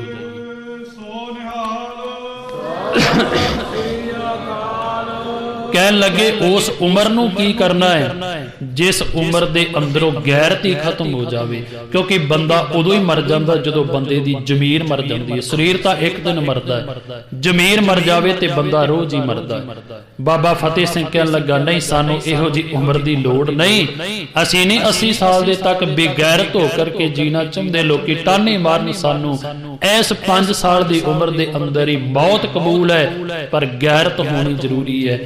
ਕਹਿਣ ਲੱਗੇ ਉਸ ਟਾਈਮ ਦੇ ਉੱਪਰ ਫਿਰ ਦੂਸਰਾ ਪਲੜਾ ਬਦਲਿਆ ਤੇ ਸ਼ੇਰ ਮੁਹੰਮਦ ਖਾਨ ਨੂੰ ਕਹਿਣ ਲੱਗਾ, ਵਜ਼ੀਰ ਖਾਨ ਕਹਿਣ ਲੱਗਾ, ਇਹ ਉਹੀ ਬੱਚੇ ਨੇ ਜਿਨ੍ਹਾਂ ਦੇ ਬਾਗੀ ਪਿਤਾ ਨੇ ਤੁਹਾਡੇ ਭਰਾ ਨਾਰ ਖਾਨ ਨੂੰ ਚਮਕੌਰ ਦੀ ਗੜੀ ਦੇ ਅੰਦਰ ਮਾਰਿਆ ਹੈ। ਤੇ ਬਾਬਾ ਜੋਰਾਵਰ ਸਿੰਘ ਕਹਿੰਦਾ ਸੀ, ਜਿਹੜਾ ਜੰਗ ਦੇ ਅੰਦਰ ਜਾ ਕਰਕੇ ਸ਼ਹੀਦ ਹੁੰਦਾ ਉਹਨੂੰ ਸ਼ਹੀਦ ਸ਼ਬਦ ਵਰਤੀਦਾ, ਉਹਨੂੰ ਮਰਿਆ ਨਹੀਂ ਕਹੀਦਾ। ਉਹ ਸ਼ਹੀਦ ਹੋ ਜਾਂਦਾ, ਚਾਹੇ ਉਹ ਮੁਸਲਮਾਨ ਹੈ ਚਾਹੇ ਉਹ ਸਿੱਖ ਹੈ, ਕਿਉਂਕਿ ਅਸੀਂ ਕਿਸੇ ਨਾਲ ਵਿਤਕਰਾ ਨਹੀਂ ਕਰਦੇ। ਉਹ ਲੜਦਾ ਹੋਇਆ ਰਣ ਮੈਦਾਨ ਦੇ ਅੰਦਰ ਮਰਿਆ ਹੈ, ਉਹਨੂੰ ਸ਼ਹੀਦ ਸ਼ਬਦ ਵਰਤੋ, ਉਹਦੀ ਸ਼ਹੀਦੀ ਨੂੰ ਕਲੰਕਿਤ ਨਾ ਕਰੋ। ਤੇ ਸ਼ੇਰ ਮੁਹੰਮਦ ਖਾਨ ਨੇ ਜਦੋਂ ਇਹ ਗੱਲ ਸੁਣੀ ਉੱਠ ਕਰਕੇ ਖਲੋ ਗਿਆ, ਕਹਿਣ ਲੱਗਾ, ਵਜ਼ੀਰ ਖਾਨ ਬਿਲਕੁਲ ਠੀਕ ਹੈ, ਇਹਨਾਂ ਦੇ ਪਿਤਾ ਨੇ ਮੇਰੇ ਭਰਾ ਨੂੰ ਸ਼ਹੀਦ ਕੀਤਾ ਜੰਗ ਦੇ ਅੰਦਰ। ਮੈਂ ਚਾਹੁੰਦਾ ਮੈਂ ਬਦਲਾ ਲਵਾਂ, ਪਰ ਮੈਂ ਬਦਲਾ ਲਵਾਂਗਾ ਗੁਰੂ ਗੋਬਿੰਦ ਸਿੰਘ ਪਾਤਸ਼ਾਹ ਜੀ ਦੇ ਕੋਲੋਂ ਤੇ ਲਵਾਂਗਾ ਰਣ ਮੈਦਾਨ ਦੇ ਅੰਦਰ ਲੜ ਕੇ। ਇਹਨਾਂ ਬੱਚਿਆਂ ਨੇ ਮੇਰਾ ਕੀ ਵਿਗਾੜਿਆ? ਕਹਿਣ ਲੱਗਾ, ਸੂਬਾ ਸਰਹੰਦ ਇਹਨਾਂ ਬੱਚਿਆਂ ਨੂੰ ਛੱਡ ਦੇ, ਮਾਤਾ ਨੂੰ ਛੱਡ ਦੇ, ਇਹਨਾਂ ਨੇ ਸਾਡਾ ਕੁਝ ਨਹੀਂ ਵਿਗਾੜਿਆ। ਸਾਡਾ ਧਰਮ ਇਹ ਸਾਨੂੰ ਆਗਿਆ ਨਹੀਂ ਦਿੰਦਾ ਆਪਾਂ ਬਜ਼ੁਰਗ ਮਾਤਾ ਉੱਪਰ ਤੇ ਬੱਚਿਆਂ ਉੱਪਰ ਜ਼ੁਲਮ ਕਰੀਏ। ਕਹਿਣ ਲੱਗੇ, ਵਜ਼ੀਰ ਖਾਨ ਹੋਰ ਸੜਨਾ ਸ਼ੁਰੂ ਹੋ ਗਿਆ। ਇਹਨੇ ਸੋਚਿਆ ਸੀ ਇਹ ਤੇ ਗੱਲ ਬਣ ਜਾਣੀ, ਮੇਰੇ ਵਾਲਾ ਕੰਮ ਸ਼ਾਇਦ ਸ਼ੇਰ ਮੁਹੰਮਦ ਖਾਨ ਕਰ ਦਵੇ, ਪਰ ਇਹ ਤਾਂ ਗੱਲ ਹੀ ਸਾਰੀ ਬਦਲ ਗਈ। ਤੇ ਉਸ ਟਾਈਮ ਤੇ ਸ਼ੇਰ ਮੁਹੰਮਦ ਖਾਨ ਕਹਿਣ ਲੱਗਾ, ਵਜ਼ੀਰ ਖਾਨ ਕਚਹਿਰੀਆਂ ਸਦਾ ਨਹੀਂ ਲੱਗਣੀਆਂ, ਤੂੰ ਸਦਾ ਨਹੀਂ ਇਸ ਤਖਤ ਦੇ ਉੱਪਰ ਰਹਿਣਾ, ਪਰ ਇਸ ਤਰ੍ਹਾਂ ਨਾ ਕਰ। ਕਹਿਣ ਲੱਗੇ, ਉਸ ਟਾਈਮ ਤੇ ਸੁੱਚਾਨੰਦ ਕੋਲ ਖੜਾ ਸੀ, ਕਿਉਂਕਿ ਸੁੱਚਾਨੰਦ ਦੇ ਅੰਦਰ ਵੀ ਇੰਨੀ ਜ਼ਿਆਦੀ ਬੇਗੈਰਤ ਹੋ ਚੁੱਕੀ ਸੀ। ਇਹ ਵੀ ਚਾਹੁੰਦਾ ਸੀ ਕਿਹੜਾ ਸਮਾਂ ਹੋਵੇ ਤੇ ਇਹਨਾਂ ਬੱਚਿਆਂ ਨੂੰ ਸ਼ਹੀਦ ਕੀਤਾ ਜਾਵੇ। ਸ਼ੇਰ ਮੁਹੰਮਦ ਖਾਨ ਦੀ ਗੱਲ ਸੁਣ ਕੇ ਵਜ਼ੀਰ ਖਾਨ ਕੁਝ ਝੁਕਿਆ, ਪਰ ਲਾਗੇ ਖਲੋਤਾ ਬੰਦਾ ਕਹਿੰਦੇ ਜਿਹੜਾ ਚਵਾਤੀ ਲਾ ਦਵੇ ਉਹ ਫੇਰ ਗੱਲ ਉਠਾ ਕਰਕੇ ਰੱਖ ਦਿੰਦਾ। ਸੁੱਚਾਨੰਦ ਨੇ ਗੱਲ ਬਦਲੀ ਉਸੇ ਟਾਈਮ ਦੇ ਉੱਪਰ, ਕਹਿਣ ਲੱਗਾ, ਚਲੋ ਠੀਕ ਹੈ, ਸ਼ੇਰ ਮੁਹੰਮਦ ਖਾਨ ਦੀ ਗੱਲ ਵੀ ਠੀਕ ਆਪਾਂ ਮੰਨ ਲੈਂਦੇ ਆ, ਪਰ ਇਹਨਾਂ ਬੱਚਿਆਂ ਨੂੰ ਪੁੱਛੀਏ ਤਾਂ ਸਹੀ, ਜੇ ਇਹਨਾਂ ਨੂੰ ਛੱਡ ਦਈਏ ਤੇ ਫੇਰ ਇਹ ਕੀ ਕਰਨਗੇ, ਫਿਰ ਇਹ ਕਿਧਰ ਨੂੰ ਜਾਣਗੇ? ਕਹਿਣ ਲੱਗੇ, ਬਾਬਾ ਫਤਿਹ ਸਿੰਘ ਨੂੰ ਬਾਬਾ ਜੋਰਾਵਰ ਸਿੰਘ ਨੂੰ ਪੁੱਛਦੇ ਨੇ, ਕਹਿੰਦੇ ਤੁਹਾਨੂੰ ਛੱਡ ਦਈਏ ਤੇ ਫਿਰ ਕੀ ਕਰੋਗੇ? ਤੇ ਬਾਬਾ ਫਤਿਹ ਸਿੰਘ ਕਹਿੰਦਾ, ਕਰਨਾ ਕੀ ਹੈ, ਫਿਰ ਜਾਵਾਂਗੇ ਜੰਗਲਾਂ ਵਿੱਚ ਆਪਣੇ ਸਿੰਘਾਂ ਨੂੰ ਇਕੱਠੇ ਕਰਾਂਗੇ, ਇਕੱਠੇ ਕਰਕੇ ਫਿਰ ਤੁਹਾਡੇ ਨਾਲ ਜੰਗ ਕਰਾਂਗੇ। ਅਸੀਂ ਤੁਸੀਂ ਆਨੰਦਪੁਰ ਨੂੰ ਘੇਰਾ ਪਾਇਆ, ਅਸੀਂ ਸਰਹੰਦ ਨੂੰ ਘੇਰਾਂਗੇ ਆਣ ਕਰਕੇ। ਇੱਥੋਂ ਤੱਕ ਬਾਬਾ ਫਤਿਹ ਸਿੰਘ ਕਹਿਣ ਲੱਗਾ, ਤੁਸੀਂ ਜਿੰਨਾ ਚਿਰ ਜ਼ੁਲਮ ਕਰਦੇ ਰਹੋਗੇ ਅਸੀਂ ਤੁਹਾਡੇ ਸਾਹਮਣੇ ਟੱਕਰਦੇ ਰਵਾਂਗੇ। ਕਹਿਣ ਲੱਗੇ, ਜਦੋਂ ਇੰਨੀ ਗੱਲ ਸੁਣੀ ਉਸੇ ਟਾਈਮ ਦੇ ਉੱਪਰ ਸੁੱਚਾਨੰਦ ਕਹਿਣ ਲੱਗਾ, ਜੀ ਇਹਨਾਂ ਦੇ ਬਾਗੀ ਇਰਾਦੇ ਜਿਹੜੇ ਨੇ ਨਾ ਇਹ ਠੀਕ ਨਹੀਂ ਹੈ। ਇੱਥੋਂ ਤੱਕ ਵੀ ਸ਼ਬਦ ਵਰਤਿਆ ਜਿਹੜਾ ਸ਼ਬਦ ਆਪਾਂ ਸੁਣਦੇ ਆ। ਸੁੱਚਾਨੰਦ ਕਹਿਣ ਲੱਗਾ, ਇਹ ਸੱਪ ਦੇ ਬੱਚੇ ਸੱਪ ਹੀ ਹੁੰਦੇ ਨੇ। ਦੇਖੋ ਕਿੱਥੋਂ ਤੱਕ ਬੰਦਾ ਗਿਰ ਚੁੱਕਾ ਹੋਵੇਗਾ। ਯਾਦ ਰੱਖ ਸੁੱਚਾਨੰਦ, ਉਸ ਦਿਨ ਨੂੰ ਜਿੱਦਣ ਤੁਹਾਡੀ ਕੋਈ ਬਾਹ ਨਹੀਂ ਸੀ ਫੜਦਾ, ਜਿੱਦਣ ਤੁਸੀਂ ਆਨੰਦਪੁਰ ਦੀ ਧਰਤੀ ਦੇ ਉੱਪਰ ਆਏ, ਆਣ ਕਰਕੇ ਹੱਥ ਜੋੜ ਕਰਕੇ ਬੇਨਤੀਆਂ ਕਰਦੇ ਸੋ ਕਿ ਸਾਡੀ ਬਾਹ ਫੜ ਲਓ ਧੰਨ ਗੁਰੂ ਤੇਗ ਬਹਾਦਰ ਪਾਤਸ਼ਾਹ ਜੀ, ਜੇ ਤੁਸੀਂ ਬਾਹ ਨਾ ਫੜੀ ਸਾਡਾ ਅਤਿਲਕ ਤੇ ਜੰਝੂ ਨਹੀਂ ਬਚਣਾ। ਅੱਜ ਉਹੀ ਸੁੱਚਾਨੰਦ ਖੜਾ ਹੋ ਕਰਕੇ ਉਸੇ ਗੁਰੂ ਦੇ ਪੁੱਤਰਿਆਂ ਨੂੰ ਕਹਿ ਰਿਹਾ, ਤੁਸੀਂ ਸੱਪ ਦੇ ਬੱਚੇ ਸੱਪ ਹੋ। ਕਹਿਣ ਲੱਗੇ, ਵਜ਼ੀਰ ਖਾਨ ਨੇ ਉਸੇ ਟਾਈਮ ਦੇ ਉੱਪਰ ਇਸ਼ਾਰਾ ਕੀਤਾ, ਇਸ਼ਾਰਾ ਕਰਕੇ ਉਸੇ ਟਾਈਮ ਦੇ ਉੱਪਰ ਕਾਜੀ ਨੂੰ ਕਹਿਣ ਲੱਗਾ, ਫਤਵਾ ਜਾਰੀ ਕੀਤਾ ਜਾਵੇ। ਜਦੋਂ ਇਹ ਗੱਲ ਕਹੀ, ਕਹਿਣ ਲੱਗਾ ਫਤਵਾ ਜਾਰੀ ਹੋਵੇ। ਸ਼ੇਰ ਮੁਹੰਮਦ ਖਾਨ ਕਹਿੰਦੇ ਉੱਠ ਪਿਆ ਉਸੇ ਟਾਈਮ ਦੇ ਉੱਪਰ ਹੀ। ਉਹ ਕਹਿਣ ਲੱਗਾ ਤੁਹਾਨੂੰ ਬਚਾਉਣਾ ਕਿਸੇ ਨੇ ਨਹੀਂ ਤੇ ਤੁਹਾਡੇ ਅੱਜ ਜ਼ੁਲਮ ਦੀ ਅੱਤ ਹੋ ਚੁੱਕੀ ਹੈ। ਕਹਿਣ ਲੱਗੇ ਸ਼ੇਰ ਮੁਹੰਮਦ ਖਾਨ ਹੈ ਭਾਵੇਂ ਵੈਰੀ ਸੀ ਪਰ ਕਹਿੰਦੇ ਦੁਸ਼ਮਣ ਵੀ ਸੂਲਾਂ ਵਾਲਾ ਹੋਵੇ ਤੇ ਡਿੱਗੇ ਹੋਏ ਸੱਜਣ ਦੇ ਅਸੂਲਾਂ ਨਾਲੋਂ ਦੁਸ਼ਮਣ ਵੀ ਚੰਗਾ। ਸ਼ੇਰ ਮੁਹੰਮਦ ਖਾਨ ਉੱਠ ਕੇ ਚਲਾ ਗਿਆ। ਜਦੋਂ ਉੱਠ ਕਰਕੇ ਗਿਆ ਇਧਰ ਆਖਦੇ ਹਨ ਕਿ ਫਤਵਾ ਜਾਰੀ ਹੋਇਆ। ਕਹਿਣ ਲੱਗੇ ਕੱਲ ਨੂੰ ਇਹਨਾਂ ਦੋਨਾਂ ਬੱਚਿਆਂ ਜਿੰਦਿਆਂ ਨੂੰ ਨੀਹਾਂ ਦੇ ਵਿੱਚ ਚਿਣਿਆ ਜਾਵੇਗਾ। ਇਹ ਫਤਵਾ ਜਾਰੀ ਕਰਨ ਤੋਂ ਬਾਅਦ ਛੋਟੇ ਸਾਹਿਬਜ਼ਾਦਿਆਂ ਨੂੰ ਕੁਝ ਇਤਿਹਾਸਕਾਰ ਇਹ ਵੀ ਲਿਖਦੇ ਨੇ ਕਿ ਇੱਕ ਦੋ ਦੁਕਾਨਾਂ ਵੀ ਬਣਾਈਆਂ ਗਈਆਂ। ਇੱਕ ਮਠਿਆਈ ਦੀ ਦੁਕਾਨ, ਇੱਕ ਸ਼ਸਤਰਾਂ ਦੀ ਦੁਕਾਨ ਸਜਾਈ ਗਈ ਕਿ ਬੱਚਿਆਂ ਨੂੰ ਵੇਖੋ ਕਿੱਧਰ ਨੂੰ ਜਾਂਦੇ ਨੇ। ਕਹਿਣ ਲੱਗੇ ਬੱਚੇ ਮਠਿਆਈ ਦੀ ਦੁਕਾਨ ਵੱਲ ਨਾ ਗਏ, ਛੋਟਿਆਂ ਨੇ ਜਾ ਕਰਕੇ ਸ਼ਸਤਰਾਂ ਨੂੰ ਹੱਥ ਪਾਇਆ। ਤੇ ਇਹ ਵੀ ਗੱਲ ਵਿੱਚ ਅੰਕਿਤ ਕੀਤੀ ਗਈ ਕਿ ਦੇਖੋ ਇਹਨਾਂ ਦੇ ਬਾਗੀ ਇਰਾਦੇ ਠੀਕ ਨਹੀਂ। ਖੈਰ ਸਾਹਿਬਜ਼ਾਦੇ ਵਾਪਸ ਮੁੜ ਕਰਕੇ ਆਏ। ਆਣ ਕਰਕੇ ਸਾਰੀ ਗੱਲਬਾਤ ਜਿਹੜੀ ਸੀ ਦਾਦੀ ਨੂੰ ਦੱਸੀ। ਕਹਿਣ ਲੱਗੇ ਕੱਲ ਸਾਨੂੰ ਜਿੰਦਿਆਂ ਨੂੰ ਨੀਹਾਂ ਮਿਚਣ ਦਾ ਫਤਵਾ ਜਾਰੀ ਹੋਇਆ ਹੈ। ਮਾਤਾ ਨੇ ਘੁੱਟ ਕਰਕੇ ਆਪਣੇ ਛਾਤੀ ਦੇ ਨਾਲ ਲਾਇਆ। ਬੜਾ ਸ਼ੁਕਰ ਕੀਤਾ ਉਸ ਅਕਾਲ ਪੁਰਖ ਵਾਹਿਗੁਰੂ ਪ੍ਰਮਾਤਮਾ ਦਾ ਕਿ ਤੁਸੀਂ ਡੋਲੇ ਨਹੀਂ। ਅਗਲੀ ਸਵੇਰ ਚੜੀ ਮਾਤਾ ਨੇ ਆਪਣੇ ਛੋਟੇ ਫਰਜ਼ੰਦ ਜਿਹੜੇ ਸਨ ਉਠਾਏ। ਸਾਰੀ ਰਾਤ ਕਥਾ ਕਹਾਣੀਆਂ ਸੁਣਾਉਂਦਿਆਂ ਬਤੀਤ ਹੋਈ। ਅੰਮ੍ਰਿਤ ਵੇਲਾ ਹੋਇਆ। ਅੰਮ੍ਰਿਤ ਵੇਲੇ ਪੰਜਾਂ ਬਾਣੀਆਂ ਦਾ ਨਿਤਨੇਮ ਕੀਤਾ ਗਿਆ। ਨਿਤਨੇਮ ਕਰਨ ਤੋਂ ਬਾਅਦ ਉਸ ਅਕਾਲ ਪੁਰਖ ਵਾਹਿਗੁਰੂ ਪ੍ਰਮਾਤਮਾ ਦੇ ਚਰਨਾਂ ਦੇ ਵਿੱਚ ਅਰਦਾਸ ਬੇਨਤੀ ਕੀਤੀ। ਅਰਦਾਸ ਬੇਨਤੀ ਕਰਨ ਤੋਂ ਬਾਅਦ ਇੰਨੇ ਚਿਰ ਨੂੰ ਸਿਪਾਹੀ ਆਏ। ਕਹਿਣ ਲੱਗੇ ਮਾਤਾ ਜੀ ਬੱਚਿਆਂ ਨੂੰ ਤਿਆਰ ਕਰ ਦਿਓ। ਤਿਆਰ ਕਰਕੇ ਕਹਿਣ ਲੱਗੇ ਉਸ ਟਾਈਮ ਦੇ ਉੱਪਰ ਨਾਲ ਲੈ ਕਰਕੇ ਗਏ। ਦਾਦੀ ਨੇ ਦੋਨੇ ਫਰਜ਼ੰਦਾਂ ਨੂੰ ਤੱਕਿਆ, ਬੜੀ ਰੀਝ ਦੇ ਨਾਲ ਦੇਖਿਆ ਕਿਉਂਕਿ ਮਾਂ ਜਾਣਦੀ ਸੀ ਅੱਜ ਇਹ ਗਏ, ਇਹਨਾਂ ਨੇ ਮੁੜ ਕਰਕੇ ਵਾਪਸ ਨਹੀਂ ਆਉਣਾ। ਤੇ ਕਵੀ ਉੱਥੇ ਕਹਿੰਦਾ ਜਾਣੇ ਸੇ ਪਹਿਲੇ आओ गले से लगा लूं, केसों को कंघी कर दूं, जरा मुंह तला लूं, प्यारे सरों से नन्ही सी कलगी सजा लूं, मरने से पहले तुमको दूल्हा बना लूं। एक किहो जिहा इतिहास रच करके गए। अज असीं ਆਪਣੇ ਘਰਾਂ ਦੇ ਅੰਦਰ ਵੇਖਦੇ ਹਾਂ ਕਿ ਸਾਡਾ ਬੱਚਾ ਉੱਚੀ ਮਕਾਮ ਦੇ ਉੱਪਰ ਚਲਿਆ ਜਾਵੇ। ਜਿੱਦਣ ਆਪਾਂ ਇੱਕ ਪਿਤਾ ਆਪਣੇ ਪੁੱਤ ਨੂੰ ਵਿਆਹਣ ਦੇ ਵਾਸਤੇ ਜਾਂਦਾ ਹੈ ਉਹ ਕਿੰਨੇ ਸਗਨ ਕਰਦਾ ਹੈ। ਉਹਦੇ ਹਰ ਇੱਕ ਮਨ ਦੀ ਰੀਝ ਹੁੰਦੀ ਕਿ ਅੱਜ ਮੈਂ ਪੂਰੀ ਕਰ ਲਵਾਂ। ਪਰ ਇੱਧਰ ਉਹ ਦਾਦੀ ਸੀ ਜਿਸ ਦਾਦੀ ਨੇ ਕਦੇ ਉਹ ਰੌਣਕਾਂ ਦੇਖੀਆਂ ਅਨੰਦਪੁਰ ਦੀ ਧਰਤੀ ਦੇ ਉੱਪਰ ਜਦੋਂ ਅਨੇਕਾਂ ਸਿੱਖ ਆਣ ਕਰਕੇ ਗੁਰੂ ਸਾਹਿਬ ਜੀ ਦੇ ਗਾੜੀ ਭੇਟਾ ਰੱਖ ਕਰਕੇ ਨਮਸਕਾਰ ਕਰਦੇ ਸਨ। ਕਦੇ ਇਸ ਮਾਂ ਗੁਜਰ ਕੌਰ ਜੀ ਨੇ ਇਹਨਾਂ ਨੇਤਰਾਂ ਦੇ ਨਾਲ ਆਪਣੇ ਪਤੀ ਦੇ ਸੀਸ ਨੂੰ ਦਰਸ਼ਨ ਕੀਤੇ ਸਨ। ਅੱਜ ਉਹੀ ਮਾਂ ਸਰਹੰਦ ਦੀ ਧਰਤੀ ਦੇ ਉੱਪਰ ਅੱਜ ਆਪਣੇ ਛੋਟੇ ਛੋਟੇ ਬੱਚਿਆਂ ਨੂੰ ਕਹਿੰਦੀ ਮਰਨੇ ਸੇ ਪਹਿਲੇ ਤੁਮਕੋ दूल्हा तो बना लूं, रो रो के मां गुजरी के आरसत किया, तीरों कमा से ते के प्रसाद किया। ਕਹਿਣ ਲੱਗੇ ਇਹਨਾਂ ਨੈਣਾਂ ਵਿੱਚੋਂ ਨੀਰ ਵਹਿ ਤੁਰਿਆ। ਸਾਹਿਬਜ਼ਾਦੇ ਤੁਰੇ। ਅੱਜ ਫੇਰ ਉੱਥੇ ਜਾਂਦਿਆਂ ਨੂੰ ਸੁੱਚਾ ਆਨੰਦ ਕਾਜੀ ਵਜ਼ੀਰ ਖਾਂ ਖੜਾ ਹੈ। ਕਹਿਣ ਲੱਗੇ ਹੁਣ ਇਹਨਾਂ ਬੱਚਿਆਂ ਨੂੰ ਚਿਣੇਗਾ ਕੌਣ ਦੀਵਾਰ ਦੇ ਅੰਦਰ? ਕੋਈ ਤਿਆਰ ਨਹੀਂ ਸੀ ਹੁੰਦਾ। ਕਹਿਣ ਲੱਗੇ ਇਹਨਾਂ ਦੀ ਕੈਦ ਦੇ ਅੰਦਰ ਸਨ ਸ਼ਾਸਲ ਬੇਗ ਤੇ ਬਾਸ਼ਲ ਬੇਗ। ਇਹਨਾਂ ਦਾ ਕੋਈ ਪੁਰਾਣਾ ਕੇਸ ਚੱਲਦਾ ਸੀ। ਇਹਨਾਂ ਨੇ ਆਖਿਆ ਜੇ ਤੂੰ ਸੁੱਚੇ ਨੰਦ ਦੇ ਰਾਹੀਂ ਕਿ ਜੇ ਵਜ਼ੀਰ ਖਾਂ ਸਾਨੂੰ ਮਾਫ ਕਰ ਦੇ, ਕੈਦ ਚੋਂ ਰਿਹਾ ਕਰ ਦੇ, ਅਸੀਂ ਬੱਚਿਆਂ ਨੂੰ ਚਿਣ ਦੇਵਾਂਗੇ। ਕਹਿਣ ਲੱਗੇ ਉਸ ਟਾਈਮ ਦੇ ਉੱਪਰ ਸ਼ਾਸਲ ਬੇਗ ਤੇ ਬਾਸ਼ਲ ਬੇਗ ਆਏ। ਸਾਹਿਬਜ਼ਾਦੇ ਖੜੇ ਹੋਏ। ਕਹਿਣ ਲੱਗੇ ਉਹੀ ਗੱਲਾਂ ਇੱਕ ਵਾਰੀ ਫੇਰ ਦੁਹਰਾਈਆਂ ਗਈਆਂ। ਅਜੇ ਵੀ ਤੁਹਾਡੇ ਕੋਲ ਸਮਾਂ ਹੈ, ਅਜੇ ਵੀ ਵੇਖ ਲਓ ਤੁਸੀਂ। ਪਰ ਕਹਿਣ ਲੱਗੇ ਸਾਹਿਬਜ਼ਾਦੇ ਨਹੀਂ, ਸੁੱਚਾ ਆਨੰਦ ਤੁਸੀਂ ਆਪਣਾ ਕੰਮ ਕਰੋ, ਜੋ ਤੁਸੀਂ ਕਰਨਾ ਤੁਸੀਂ ਕਰ ਲਿਆ। ਉਹੀ ਸਾਡਾ ਜਵਾਬ ਅੱਜ ਵੀ ਹੈ, ਮੌਤ ਦੇ ਡਰਾਵੇ ਨਾ ਦਿਓ। ਕਹਿਣ ਲੱਗੇ ਇਸ ਨੀ ਜਿਹੜੀ ਉਸਾਰੀ ਜਾਵੇਗੀ ਖਾਲਸੇ ਪੰਥ ਦੀ ਸਾਰਿਆਂ ਤੋਂ ਪਹਿਲਾਂ ਇਹ ਤੇ ਕੇਸਰੀ ਨਿਸ਼ਾਨ ਸਭ ਝੁੱਲੇਗਾ ਸਭ ਤੋਂ ਪਹਿਲਾਂ। ਤੇ ਕਹਿਣ ਲੱਗੇ ਵਜ਼ੀਰ ਖਾਂ ਕਹਿੰਦਾ ਸੀ ਤੁਸੀਂ ਤੇ ਚਲੇ ਜਾਣਾ ਹੈ, ਤੁਸੀਂ ਤੇ ਸ਼ਹੀਦ ਹੋ ਜਾਵੋਗੇ, ਇੱਥੇ ਤੁਹਾਡੇ ਕਿਸੇ ਮੇਲੇ ਨਹੀਂ ਲੱਗਿਆ ਕਰਨਗੇ ਜਾਤ ਦੇ ਅੰਦਰ। ਤੇ ਛੋਟਾ ਤੇ ਸਾਹਿਬਜ਼ਾਦਾ ਹੱਸਦੇ ਨੇ ਇੱਕ ਦੂਜੇ ਵੱਲ ਦੇਖ ਕਰਕੇ। ਉਸ ਟਾਈਮ ਦੇ ਉੱਪਰ ਕਵੀ ਕਹਿੰਦਾ ਹਮ ਜਾਨ ਦੇकर औरों की जान बचा चले। ਸਾਹਿਬਜ਼ਾਦੇ ਕਹਿੰਦੇ ਅਸੀਂ ਅੱਜ ਆਪਣਾ ਇੱਥੇ ਖੂਨ ਡੋਲ ਕਰਕੇ ਤੇ ਵਜ਼ੀਰ ਖਾਂ ਯਾਦ ਰੱਖੀ ਇਹ ਖੂਨ ਇਹੋ ਜੀ ਕਹਿਣ ਲੱਗੇ ਰੰਗਤ ਲੈ ਕਰਕੇ ਆਵੇਗਾ।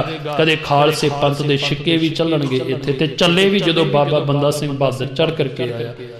कह लगे हम जान देकर औरों की जान बचा चले, सिक्खी की नींव हम सिरों पर उठा चले।